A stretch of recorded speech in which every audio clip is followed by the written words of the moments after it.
To China, it's an inalienable part of its territory.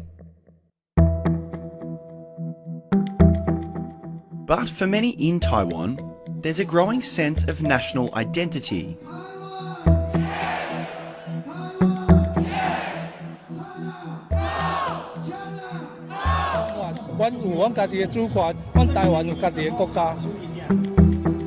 Compared to China, Taiwan is tiny. It's not even 1,000th of China's landmass, and its population isn't even 2% of the mainland's. But while the self-governing island only has 17 countries that officially recognise it, its quasi-nation status provokes intense angst within China's ruling Communist Party.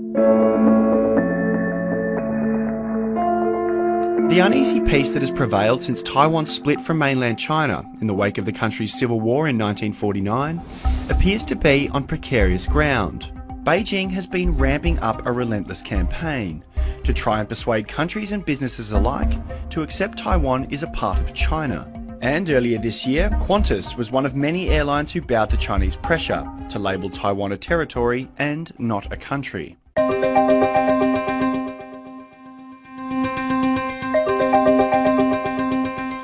So why is China so sensitive about this tiny little island? Taiwan's armed forces pales in comparison to Beijing's military might. And Taiwan's highly developed economy is still a mismatch against the world's second biggest. So the global superpower should have nothing to fear, right? Well, not so fast.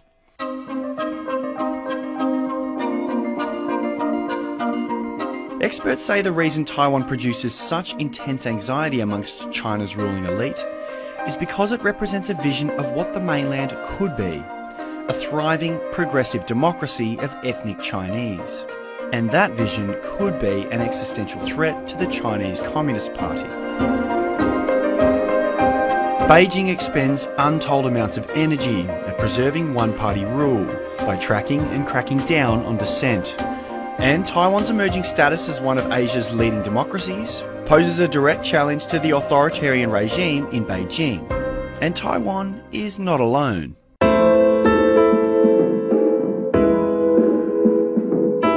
Hong Kong, a former British colony, returned to China in 1997 under the principle of one country, two systems. But its democratic ambitions appear to have Beijing hot under the collar. When China announced in 2014 that it would be vetoing candidates in Hong Kong's democratic election for its leader in 2017, a resistance was born.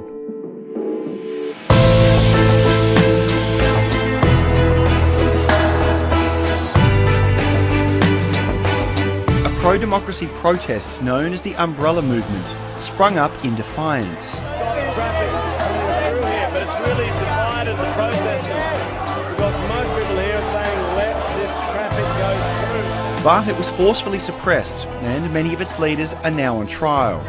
Democracy or give me death. Many in Hong Kong now sense Beijing is breaking its promise of one country, two systems, and is instead in the midst of a prolonged meddling in Hong Kong's affairs, with an eventual goal of assimilation. But the resolve of pro-independence movements in Taiwan will only be strengthened by the deterioration of democratic ambitions in Hong Kong. And soon, that resolve will be put to the test.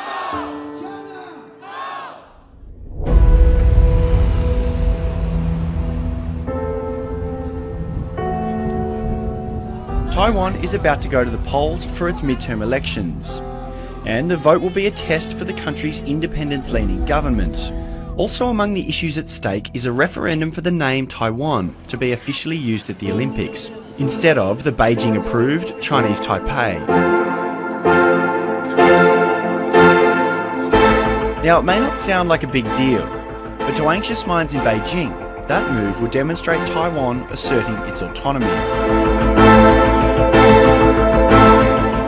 But beyond the midterms, this contentious territorial dispute is expected to rear its head up again and again and again. And if recent times are to be any indication of what's to come, Beijing seems determined to maintain control of the narrative and keep both Taiwan and Hong Kong well within its boundaries.